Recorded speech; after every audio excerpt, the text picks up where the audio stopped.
Assalamualaikum semua, semoga kesehatan dan rahmat Allah senantiasa menyertai kita. Pada kesempatan kali ini, saya akan mempersembahkan sebuah cerita yang ditulis oleh Henry Setiawan, berjudul, Bulan Hujan dan Perempuan di Sudut Taman, Part 4. Sebelum kita memulai cerita tersebut, alangkah baiknya jika kalian memberikan dukungan dengan cara like, komen, dan subscribe.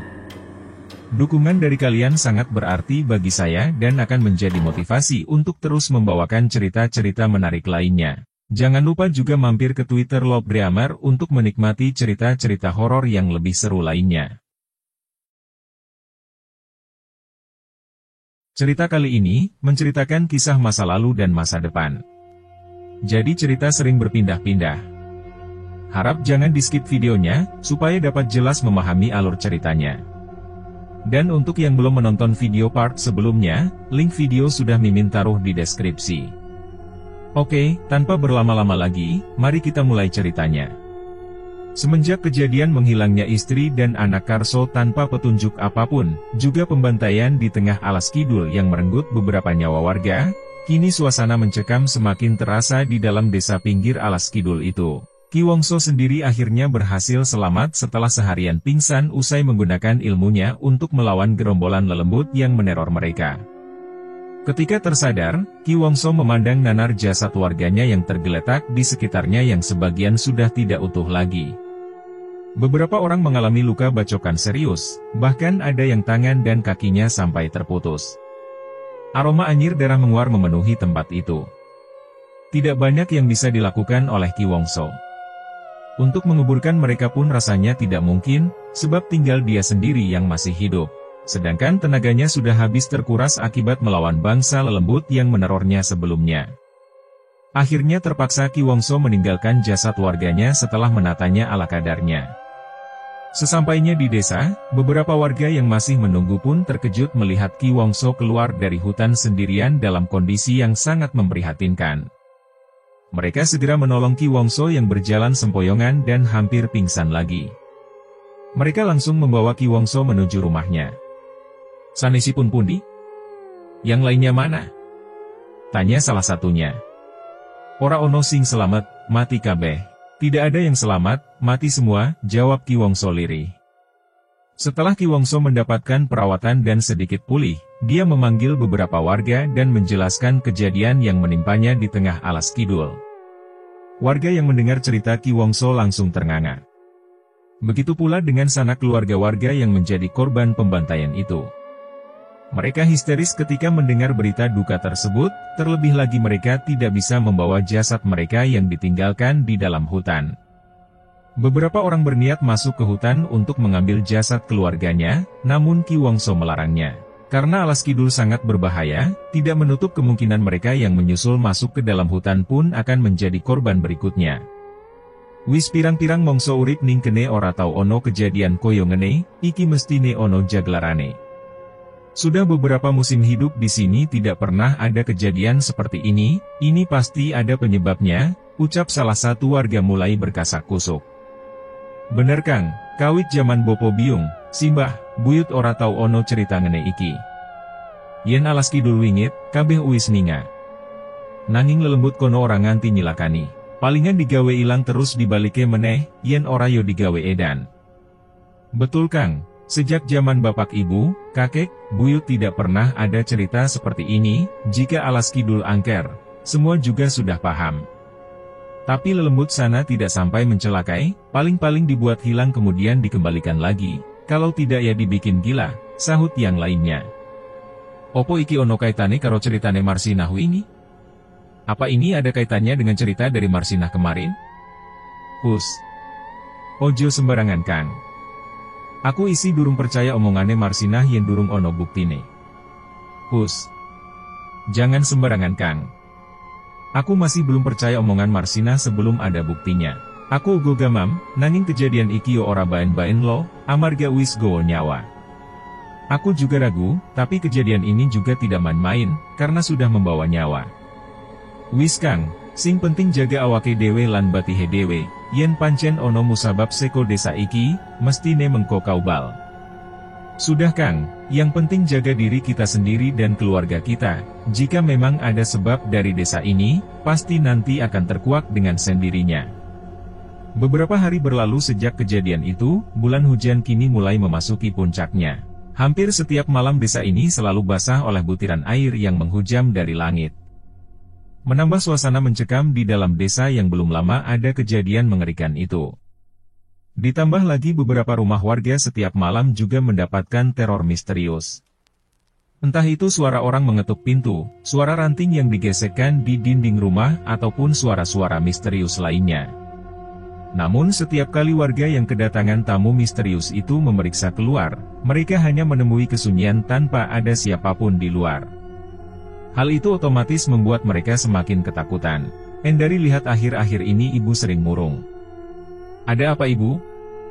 ucap Sundari yang mendapati ibunya sedang duduk merenung sendirian di depan tungku pawon. Suprapti sedikit tersentak dari lamunannya ketika mendengar ucapan Sundari. "Duduk sini enduk. Ibu mau bicara," ucap Suprapti. Sundari pun menghampiri ibunya dan duduk di dingklik kayu persis di samping Suprapti. "Ibu mau tanya, tapi tolong kamu jawab dengan jujur," ucap Suprapti mengawali pembicaraan.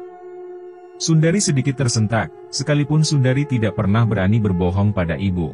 Suprapti sedikit tersenyum terpaksa lalu kembali berucap, "Beberapa hari ini warga desa ini banyak membicarakan kamu Endari.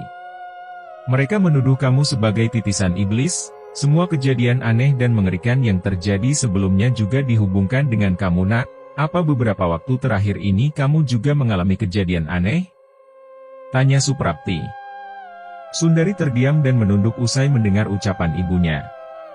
Satu sisi dia ingin sekali menceritakan semua yang dialaminya, mulai dari mimpi buruk sampai penampakan-penampakan yang selalu menghantuinya setiap malam. Namun di sisi lain dia khawatir hal itu akan mempengaruhi kesehatan ibunya. "Katakan saja enduk, jangan sampai kamu menyimpan semua beban ini sendirian," ucap Suprapti lagi. Sundari perlahan mengangkat wajahnya, nampak buliran bening meleleh dari sudut kedua matanya. Isakan lirih pun terdengar mengiringi kesedihan yang mendalam. Suprapti yang melihat putrinya seperti itu pun langsung memeluknya. Tidak ada sepatah kata pun yang terucap dari keduanya. Suprapti masih menunggu Sundari sedikit lebih tenang sebelum menceritakan semua yang dialaminya. Rasanya Endari sudah tidak sanggup lagi menjalani semua ini ibu. Sundari kembali terisak. Pelan-pelan dia menata hatinya supaya bisa mengungkapkan semua yang dirasakannya. Sementara Suprapti masih terdiam, dia bisa memahami apa yang dirasakan oleh putri semata wayangnya itu. "Mungkin sebaiknya Endari pergi dari desa ini saja ibu." Endari khawatir dengan keselamatan ibu. Sundari kembali tercekat. "Tidak nak, kamu harus tetap di sini. Ibu akan menjagamu apapun yang terjadi," ucap Suprapti. "Tapi warga sini sepertinya sudah tidak bisa menerima Endari lagi, Bu. Bahkan Endari sempat mendengar mereka akan mengusir kita. Jadi sebaiknya Endari saja yang pergi. Ibu tetap di sini," ungkap Sundari. "Jangan dengarkan mereka, nak. Ibu yakin ada yang menghasut.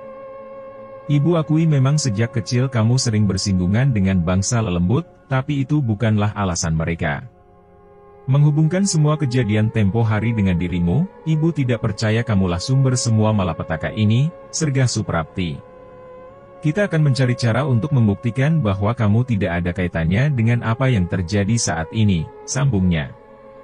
"Tapi Endari juga sering mengalami kejadian aneh ibu. Selain melalui mimpi, mereka juga sekarang mendatangi Endari. Dan semua itu berkaitan dengan malapetaka di desa kita," ucap Endari. "Sudah, tidak perlu kamu lanjutkan. Sebaiknya kamu tenang dulu nak. Ibu akan mencari cara untuk menolongmu," ucap Suprapti. "Tapi bagaimana caranya ibu?" Apalagi tanda lahir di punggung Endari sekarang mulai berubah sedikit memerah. "Apa benar Endari terkena kutukan Toh Jiwo ibu?" Suprapti sedikit terperangah mendengar ucapan terakhir Sundari. Firasat buruk yang selama ini dirasakannya mulai menunjukkan kenyataannya. "Cukup nak. Tidak ada yang namanya kutukan Toh Jiwo. Itu hanyalah dongeng karangan leluhur kita supaya kita berhati-hati dalam bertindak dalam hidup ini," ucap Suprapti.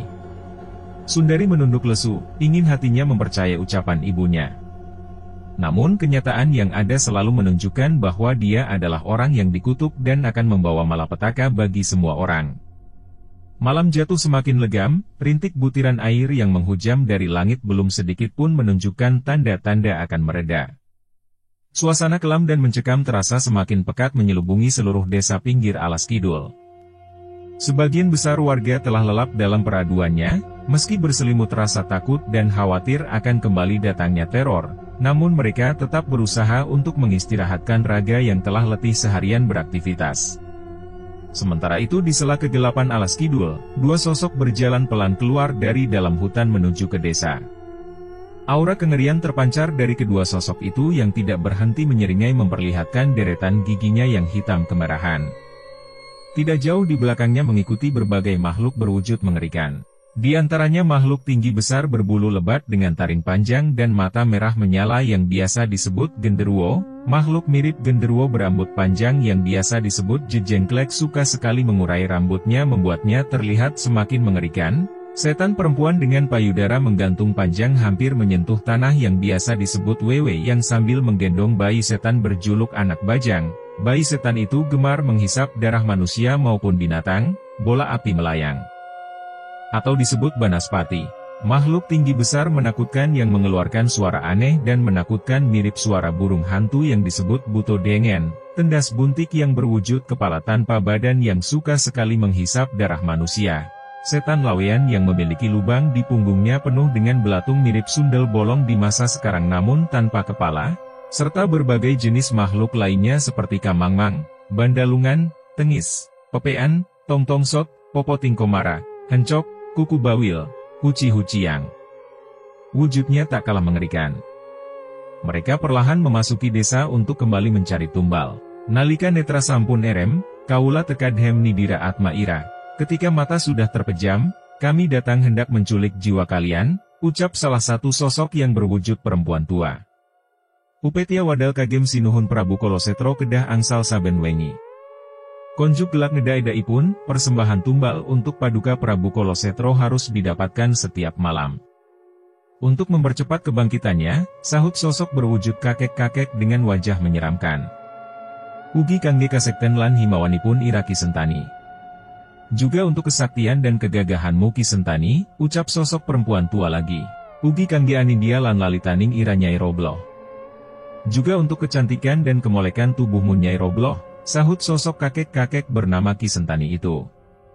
Sejatinya kedua sosok bernama Ki Sentani dan Nyai Robloh tersebut adalah manusia, namun mereka berdua telah lama bersekutu dan memuja iblis bernama Kolosetro untuk mendapatkan berbagai kesaktian, kegagahan dan kecantikan.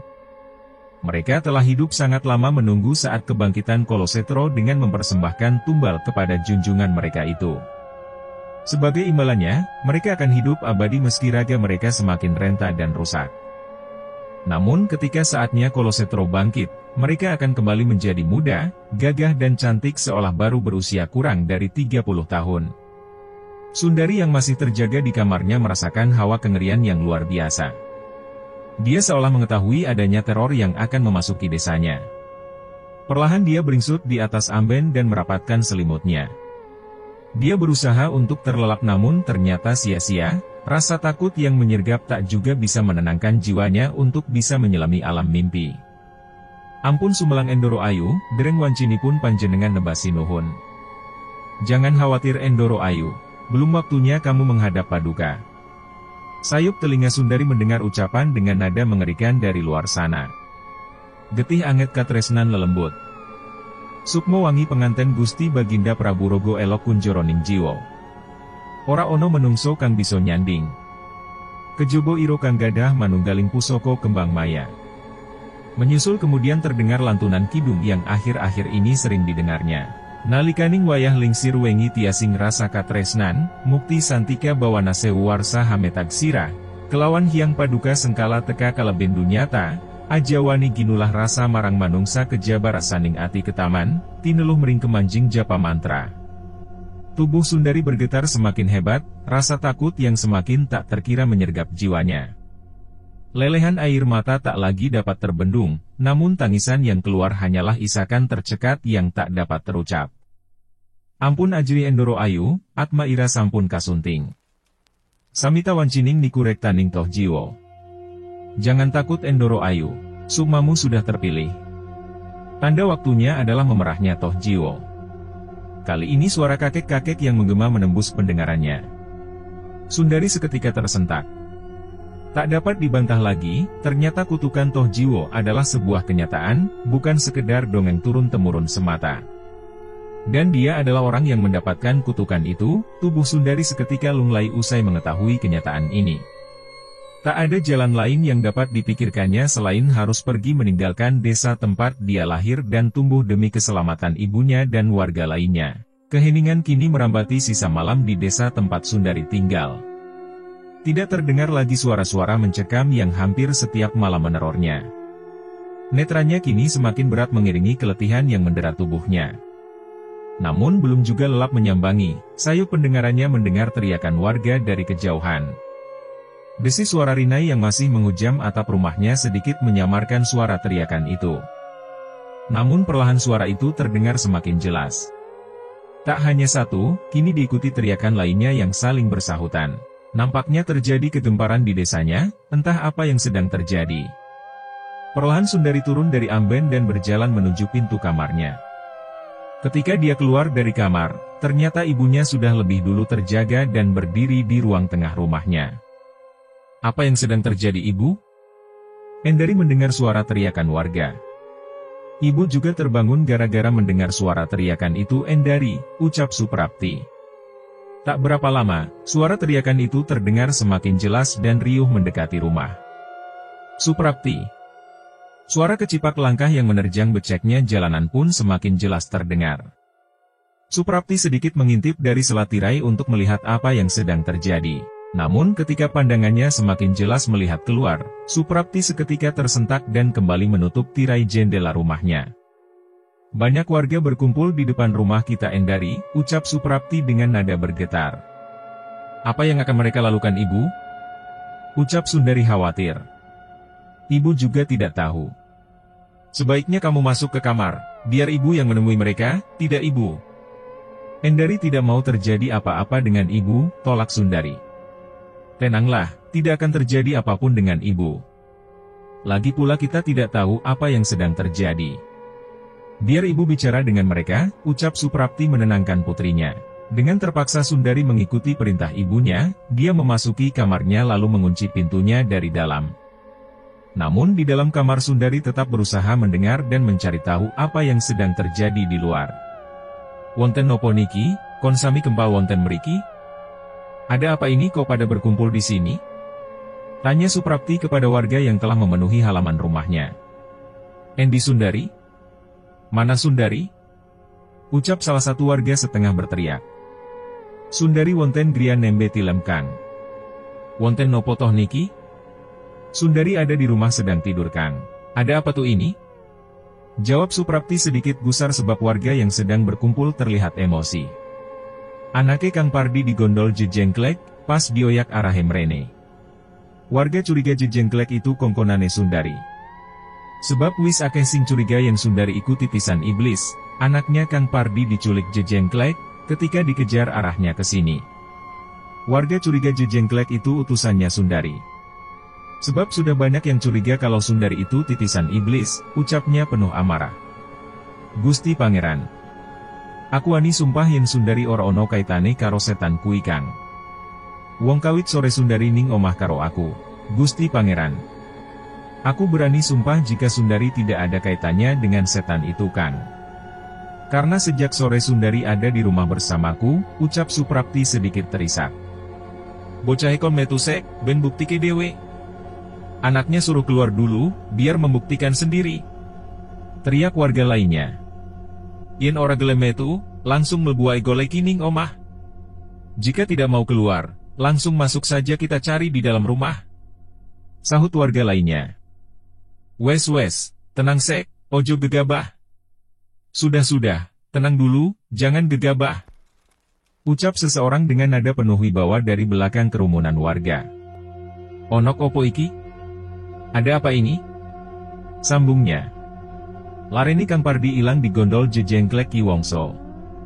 Nalika dioyak mlayune arahe mriki, anaknya Kang Pardi hilang diculik jejengklek Ki Wongso. Ketika dikejar larinya arahnya ke sini, salah seorang warga menceritakan kejadian sebelumnya. Terus kenopo geger ning omahe Prapti? Terus kenapa ribut di rumahnya Prapti? Warga sampun curiga kalihan Sundari. Wonten ingkang sanjang yen Sundari gadhah tanda toh jiwa wonten gegere. Warga sudah curiga dengan Sundari. Ada yang bilang kalau Sundari memiliki tanda toh jiwa di punggungnya. Terus karepanmu pengen buktike langsung ngono? Terus maksud kalian ingin membuktikan langsung begitu? Tanya Ki Wongso lagi dengan sorot mata tajam. Nggih Ki, iya Ki, sahut mereka serempak. Kui jenenge kowe kabeh nglecehke Sundari. Jajal yen kowe duwe anak wedok terus dikon buka klambine ning ngarepe wong akeh ngene opo kowe lilo? Itu namanya kalian melecehkan Sundari. Coba jika kalian punya anak perempuan terus disuruh buka bajunya di depan orang banyak seperti ini, apa kalian rela? Ucap Ki Wongso seketika membungkam para warga, sedangkan Suprapti semakin terseduh. Wes ngene wae, aku sing mlebu karo perwakilan salah siji warga sing wadon wae sing arep buktike. Kowe kabeh nunggu ning kene. Ayo Sumi melu aku. Sudah begini saja, aku yang akan masuk bersama perwakilan salah satu warga perempuan saja yang akan membuktikan. Kalian tunggu di sini. Ayo Sumi ikut aku. Ucap Ki Wongso memberi solusi sekaligus mengajak salah satu warga perempuan yang ikut di kerumunan itu untuk membuktikan ada atau tidaknya tanda yang mereka curigai di punggung Sundari. Sebelum masuk ke dalam rumah, terlebih dahulu Ki Wongso menghampiri Suprapti dan berbicara dengannya. Prapti, aku jaluk idimu kanggo buktike omongan warga. Tulung kowe melu mlebulan ngomong karo Sundari. Prapti, aku minta izinmu untuk membuktikan omongan warga. Tolong kamu ikut masuk dan bicara dengan Sundari, ucap Ki Wongso. Dengan berat hati terpaksa Suprapti memberikan izin kepada Ki Wongso dan Sumi untuk melihat punggung Sundari. Semoga apapun yang mereka lihat, mereka bisa memberikan sikap bijaksana kepada Sundari. Semoga mereka bisa menahan warga supaya tidak mencelakai anak kesayangannya itu. Sedangkan Sundari yang sejak tadi ikut mendengarkan dari dalam kamar pun ikut gelisah. Jika mereka melihat punggungnya benar-benar ada tanda itu, maka nasib buruk pasti akan menimpanya dan ibunya. Sempat dia berpikir untuk kabur melalui jendela kamarnya, namun dia urung melakukannya, sebab dia khawatir warga akan mencelakai ibunya jika dia melarikan diri. Tok tok tok, terdengar pintu kamarnya diketuk pelan dari luar. Sundari semakin merasa gelisah dan takut. Sejenak dia menenangkan diri sebelum membuka pintu kamarnya. Dia sudah pasrah dengan apapun yang terjadi nantinya. Yang terpenting tidak terjadi hal buruk apapun kepada ibunya. Setelah pintu kamar terbuka, Suprapti terlebih dahulu masuk ke dalam kamar Sundari, sedangkan Ki Wongso dan Sumi masih menunggu di depan kamar. Endari sudah dengar semuanya ibu. Suruh saja Ki Wongso dan Yusumi masuk. Ucap Sundari sebelum ibunya mengutarakan niat Ki Wongso mewakili warga. Sejenak Suprapti memeluk Sundari erat dan kembali terseduh. Sing sabar ya enduk, ibu bakal tetap melindungi awakmu senajan nyawane ibu sing dari ajone. Mugi Gusti Hyang Widi paring dalam nodek. Yang sabar ya enduk. Ibu akan tetap melindungimu meskipun nyawa ibu yang jadi taruhannya. Semoga Gusti Hyang Widi memberi jalan yang terbaik. Nggih ibu. Iya ibu, jawab Sundari lirih. Suprapti mengendurkan pelukannya lalu beranjak keluar kamar untuk menyuruh masuk Ki Wongso dan Sumi. Perlahan mereka berdua pun memasuki kamar. Sundari yang sudah pasrah hanya duduk di bibir amben sambil termenung. Enduk, aku karo Sumi sing makili warga arep delok gegermu kanggo buktike omongane warga bener utawa ora yen awakmu duwe tanda toh jiwa iku. Opo awakmu lilo? Enduk, aku dan Sumi yang mewakili warga mau melihat punggungmu untuk membuktikan omongan warga benar atau tidak jika dirimu memiliki tanda toh jiwa itu. Apa kamu rela? Ucap Ki Wongso. Kulo lilo Ki. Saya rela Ki, jawab Sundari lirih. Awakmu madep gedek enduk. Prapti, kowe sing buka klambine. Ora usah kabeh, cukup ngonggon geger wae. Sumi, delok sing cetok. Kamu menghadap dinding enduk. Prapti, kamu yang buka bajunya. Tidak perlu semuanya, cukup bagian punggung saja. Sumi, dilihat dengan jelas. Ucap Ki Wongso memberi perintah.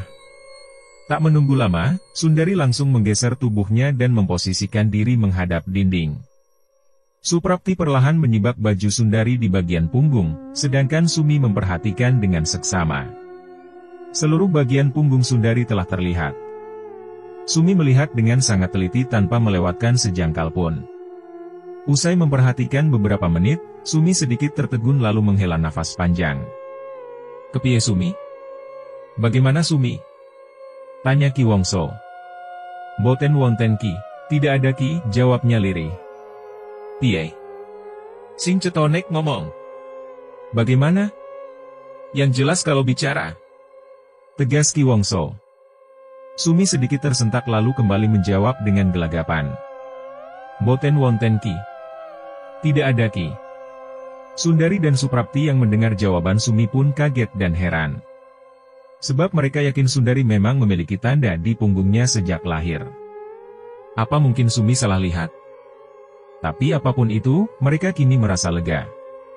Bergegas Suprapti menutup kembali punggung Sundari dengan bajunya, jangan sampai Sumi mengulang melihat lagi dan menemukan tanda itu.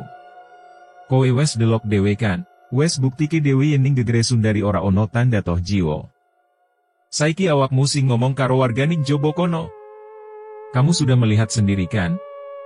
Sudah membuktikan sendiri kalau di punggung Sundari tidak ada tanda toh jiwo. Sekarang kamu yang menyampaikan kepada warga di luar sana," ucap Ki Wongso. "Nggih Ki." "Iya Ki," ucap Sumi lalu bergegas meninggalkan kamar Sundari. Ki Wongso juga ikut meninggalkan kamar Sundari. Namun sebelum dirinya berlalu, Ki Wongso terlihat tersenyum kecil dan sempat ditangkap oleh penglihatan Sundari. "Piye Sumi? Bagaimana Sumi? Ono ora Sumi? Ada tidak Sumi?" Riuh suara warga bersahut-sahutan ketika Sumi keluar dari rumah Suprapti. Mereka begitu penasaran dengan apa yang dilihat Sumi dari punggung Sundari. Bahkan beberapa yang sejak tadi geram sudah mulai mempersiapkan gamannya jika jawaban Sumi memang sesuai dengan yang mereka kira. "Wes menengsek. Ben Sumi jelaske opo sing duweke delok. Sudah diam dulu. Biarkan Sumi menjelaskan apa yang dia lihat sendiri," ucap Ki Wongso tegas yang seketika membuat seluruh warga terdiam. "Ning gegere Sundari ora ono tanda toh jiwo koyo sing diomongke wong-wong. Di punggungnya Sundari tidak ada tanda toh jiwo seperti yang dibicarakan orang-orang," ucap Sumi. "Sing bener Sumi? Yang betul Sumi? Opo wis embok delok tenanan? Apa sudah kamu lihat betul-betul? Wah berarti selama iki awake dewek diapusi, wah berarti selama ini kita dibohongi, sakjane sopo sing ngawali ujar? Sebetulnya siapa yang mengawali menyebar berita?" Riuh warga kembali terdengar, sebagian masih belum mempercayai ucapan Sumi dan mempertanyakan kembali, sebagian lainnya mulai sadar jika telah termakan berita bohong. "Wes ora usah geger, Sumi wis ngomongke opo sing didelok dewe. Aku saksine sing melu delok gegere Sundari. Pancen ora ono tanda koyo sing kowe kabeh omongke. Toh jiwo iku ora ono. Kui amung cerita dongeng sing ora kanthi kedaden tenan.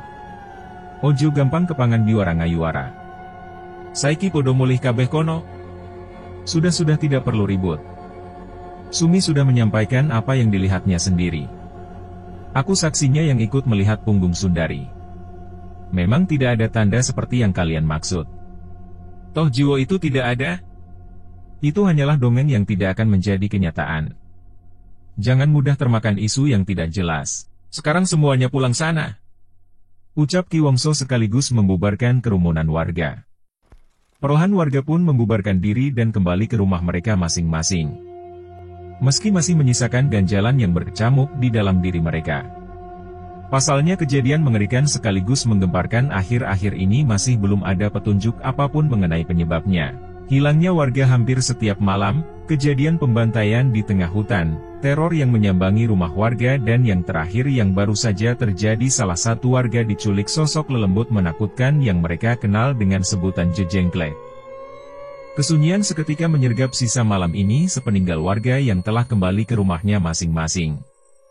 Menyisakan desis hujaman air langit disertai suara-suara makhluk yang tidak begitu jelas entah berada di mana. Suprapti sedikit merasa lega meski rasa heran tak juga luruh dari benaknya. Sebab sebelumnya sangat jelas sekali ada tanda titik hitam yang sekarang mulai memerah di punggung Sundari.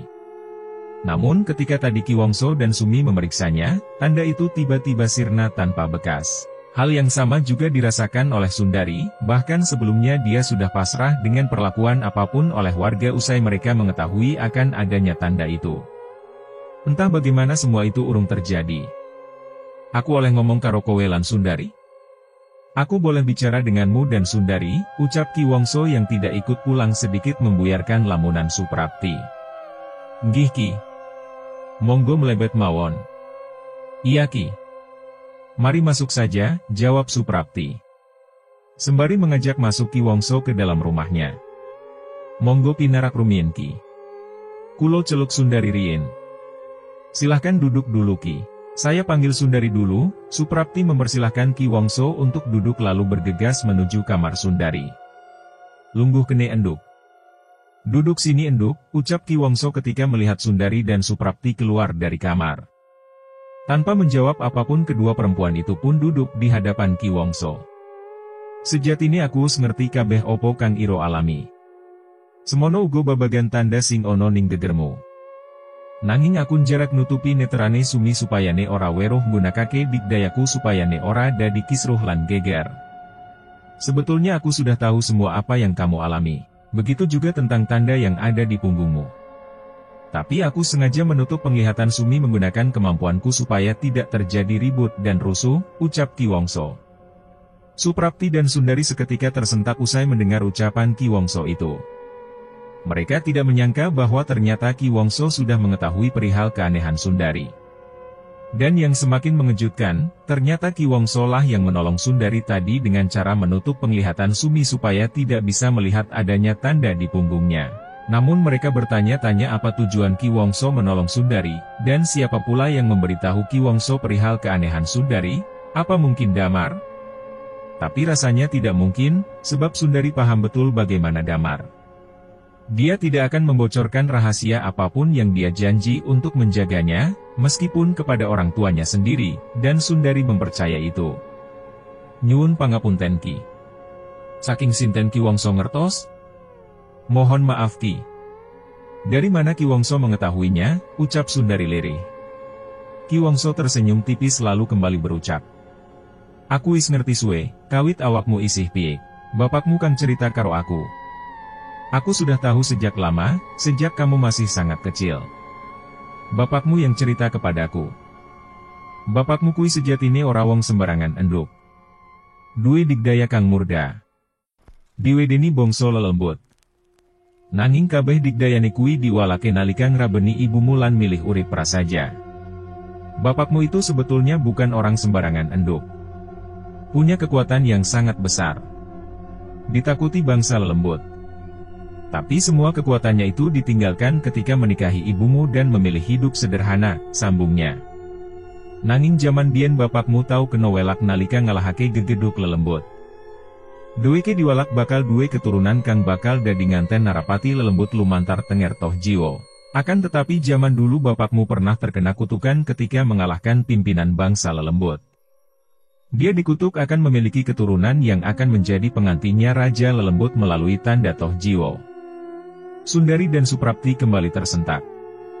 Jadi cerita toh jiwo itu memang bukan bualan semata. Cerita itu nyata dan terjadi kepada Sundari sendiri. Perasaan campur aduk berkecamuk di dalam benak kedua perempuan itu. Nuwun sewu Ki. Nanging menopo Kang Mas Sarto mbotene cerita babagan puniku kalian kulo? Mohon maaf Ki, tapi kenapa Kang Mas Sarto tidak pernah cerita perihal itu kepada saya? Ucap Suprapti. Iki entak ceritake kabeh yodowo. Nanging ora ono salahe kowe kabeh ngerti. Tur eneh Sarto utawa Mandaka wes tau pesen karo aku yen wis wancine, kowe lan Sundari kudu ngerti mongso lawas sedeweke. Ini kalau diceritakan semua ya bakal panjang. Tapi tidak ada salahnya kalian semua tahu. Lagi pula Sarto atau Mandaka sudah pernah berpesan kepadaku kalau sudah waktunya, kamu dan Sundari harus tahu masa lalunya. Ucap Ki Wongso. Wong sing embok kenal jenenge Sarto kang dadi bojomu lan bapake Sundari iku biyene duwe jeneng Mandaka Birawa. Mandaka iku duwe trah Birawa, salah sawijine trah Seklo Datulaya Amandika. Nanging kawit cilikane, Mandaka ora seneng urip ning Antapura. Mandaka milih meguru kalian Resi Wisesa nyinauni kanuragan lan kawasistan ning tengah alas sakwalike alas kidul. Aku ugi meguru kalian Resi Wisesa nanging isih sak adine Mandaka, senajan yuswaki luwih tua. Orang yang kamu kenal sebagai Sarto yang menjadi suamimu dan bapaknya Sundari itu dulu memiliki nama Mandaka Birawa. Mandaka itu punya terah Birawa, salah satu terah dari kerajaan Amandika. Tetapi sejak kecil, Mandaka tidak menyukai hidup di istana. Mandaka memilih berguru dengan Resi Wisesa mempelajari ilmu kanuragan dan kebijaksanaan hidup di tengah hutan di balik alas kidul. Aku juga berguru dengan Resi Wisesa tapi sebagai adik seperguruannya, meskipun umurku lebih tua. Ki Wongso menghentikan ceritanya sejenak lalu menyesap wedang rempah yang sudah mulai mendingin. Mandaka dari murid sing paling pinter lan migunani. Kabeh ilmu kang diajarke Yeso dikuasani kanthi sampurna. Nalika rampung meguru, Mandaka pamit ngelana kanggo nyebarake kawasistan lan numpas angkara embuh iku seko menungsa utawa lelembut. Aku melunirkake Mandaka senajan ilmuku durung sampurna. Mandaka menjadi murid yang paling pintar dan berguna. Semua ilmu yang diajarkan bisa dikuasai dengan sempurna. Ketika selesai berguru, Mandaka pamit untuk berkelana untuk menyebarkan kebijaksanaan dan menumpas kejahatan, entah itu dari manusia maupun lelembut. Aku pun mengikuti Mandaka meskipun ilmuku belum sempurna. Ora perlu tak ceritake kepiye sepak terjange Mandaka. Sing ceto bongso lelembut keweden yen ketekan Mandaka. Sebab Mandaka Yeso nganguske lelembut kanthi gampang senajan iku gegeduge. Tidak perlu kuceritakan bagaimana sepak terjang Mandaka. Yang jelas bangsa lelembut ketakutan jika kedatangan Mandaka. Sebab Mandaka bisa menghanguskan lelembut dengan mudah meskipun itu pimpinannya. Cekak Wicacarita, salah sijine gegeduk lelembut tau sumbar yen suk Mandaka bakal duwe turunan kang bakal dadi ngantene narapati lelembut, duweke nyebut iku alak toh jiwo. Nanging Mandaka ora percaya lan nganggep sumbaring lelembut iku amung ucap kangge weweden bae. Singkat cerita, salah satu pimpinan lelembut pernah sesumbar bahwa suatu saat nanti Mandaka akan mempunyai keturunan yang akan menjadi pengantinnya Raja Lelembut. Dia menyebut itu sebagai kutukan Toh Jiwo. Tetapi Mandaka tidak mempercayainya dan menganggap ucapan lelembut itu hanya untuk menakuti saja. Sawijining dino, ngelananing Mandaka nganti ing deso iki. Lan kapeneran aku go asli seko deso iki. Nalikaning aku ngajak Mandaka mampir ing griyane ramalan biung, Mandaka weroh wong wadon ayu lan lalita yoiku awakmu prapti. Mandaka nulia kesengsem karo kowe. Nulia nyengajang ngabeni awakmu lan walake kadigdayane anjur dadi wong kang prasaja. Suatu hari, pengembaraan Mandaka sampai di desa ini. Dan kebetulan aku juga asli berasal dari desa ini. Ketika aku mengajak Mandaka mampir ke rumah ayah dan ibuku, Mandaka melihat perempuan cantik dan molek yaitu dirimu Prapti. Mandaka kemudian jatuh cinta denganmu. Kemudian berniat menikahimu dan meninggalkan semua kekuatannya lalu menjadi orang sederhana. Nemaha Mandaka lan awakmu dahauk lan urip bebrayan koyo sing diarep. Nanging nalika awakmu mbobot, Mandaka entuk ngelamat olo. Ngelamat iku nemaha kedaden tenan nalika Sundari lair. Yo iku anane tenger Toh Jiwo ning gegere. Mandaka crios arep golek cara kanggo ngruwat awakmu seko welak iku. Aku wis naring menggak sebab Mandaka wis ora duwe kadigdayan. Nanging duwe kenekat, nemaha kepaten koyo sing awakmu ngerteni. Akhirnya Mandaka dan kamu menikah dan hidup berumah tangga seperti yang diharapkan. Tapi ketika kamu hamil, Mandaka mendapatkan firasat buruk. Firasat itu akhirnya benar-benar terjadi ketika Sundari lahir. Yaitu adanya tanda Toh Jiwo di punggungnya. Mandaka cerita ingin mencari cara untuk membebaskanmu dari kutukan itu. Aku sudah berusaha mencegah sebab Mandaka sudah tidak memiliki kekuatan. Tapi dirinya nekat, akhirnya tewas seperti yang kalian ketahui. Sejenak Ki Wongso terdiam lalu menghela nafas. Nampak jelas terlihat raut kesedihan dari ekspresinya. Banjur sakniki kepripun Ki? Nopo kulo kedah lungo saking deso niki? Lantas sekarang bagaimana Ki? Apa saya harus pergi dari desa ini? Ucap Sundari. Ora perlu, aku wis ngerti carane ngaruat awakmu seko welak iku. Yo iku nganggo pusaka keris kembang maya. Damar wis tak kei didamel kanggo golek keris kuwi nggunake piteda kang wis kaweru. Tidak perlu, aku sudah tahu caranya membebaskanmu dari kutukan itu. Yaitu menggunakan pusaka keris kembang maya. Damar sudah kutugaskan untuk mencari keris itu menggunakan petunjuk yang sudah diketahui. Perkoro kepiye nasib warga deso iki, awakmu ora perlu narnaran. Aku sing bakal nglindungi seko ancaman lelembut alas kidul sing lagi golek wadal kanggo ngedakake narapati lelembut iku. Tentang bagaimana nasib warga desa ini, kamu tidak perlu khawatir. Aku yang akan melindungi dari ancaman lelembut alas kidul yang sedang mencari tumbal untuk membangkitkan Raja Lelembut itu. Ucap Ki Wongso lagi menjawab kekhawatiran Sundari yang bahkan belum terucap. Usai bercerita panjang lebar dan meyakinkan Suprapti serta Sundari, Ki Wongso pun berpamitan. Sedikit kelegaan mulai dirasakan oleh keduanya, meski belum sepenuhnya menjamin mereka akan terbebas dari nasib buruk ini. Setidaknya sedikit harapan mulai terbangun dan mereka juga berharap secepatnya Damar dapat menemukan keris pusaka kembang maya itu untuk membebaskan Sundari dari kutukan Toh Jiwo. Di sisa malam yang tinggal seperempatnya ini Sundari merenung seorang diri di dalam kamarnya. Pikirannya melayang jauh ke tempat Damar kini berada. Tanpa dia ketahui, ternyata Damar sedang berjuang untuk membebaskannya dari kutukan itu. Dia berharap Damar akan baik-baik saja dan segera menemukan pusaka yang dimaksud itu. Rasa rindu yang tak terkira pun seketika membuncah dari dalam sanubarinya. Cerita berpindah ke masa depan. Di sudut sebuah taman kota, di penghujung tahun 2004. Senja ini begitu layu, kelabu langit bulan hujan enggan merangkak, matahari pun malas teriak, dan cakrawala masih terlelap. Langkahku gontai meninggalkan kantor yang seharian menguras isi otakku. Segera kembali ke rumah dan merebahkan tubuh adalah impian terbesarku hari ini. Tapi isi kepalaku telah jauh menerawang menembus batas mimpi, tersesat entah kemana. Langkah masih kupacu, hingga tiba aku di mulut taman ini. Sesaat aku berhenti, memandang kursi di sudut taman yang membeku. Seperti kebekuanku pada diriku sendiri. Aku masih termangu ketika langkahku kembali merayap menuju sudut taman ini. Aku masih malas untuk berpikir mengenai apa yang sedang kulakukan, ku ikuti saja arah angan dan pandangku. Mendadak aku tergagap ketika kulihat sosok perempuan yang keluar dari balik semak. Perempuan itu begitu anggun dengan balutan kebaya putih bersih, dengan tariannya yang melenggang mampu membius seisi taman untuk memandang dan mengaguminya. Mungkinkah dia hantu yang selama ini dibicarakan orang? Aku rasa tidak mungkin. Di zaman yang serba komputer apa masih ada hantu? Jika dia memang hantu, apa mungkin bisa secantik dan seanggun ini? Dia masih saja menari di depanku hingga membuat aku tak mampu bergerak. Sesaat dia berhenti, memandangku yang masih duduk di sini, lalu kembali menari. Aku jadi tak mengerti. Apa dia tak melihatku atau tak mau memperdulikan kehadiranku di sini? Bersambung. Tunggu kelanjutan cerita di bagian berikutnya, yang akan segera Mimin unggah dalam waktu dekat. Untuk video part sebelumnya, sudah Mimin taruh di dalam deskripsi. Serta ada juga cerita lainnya, yang tidak kalah bagusnya. Jangan lupa untuk like dan bagikan cerita ini kepada teman-teman dan saudara kalian, supaya channel ini terus berkembang.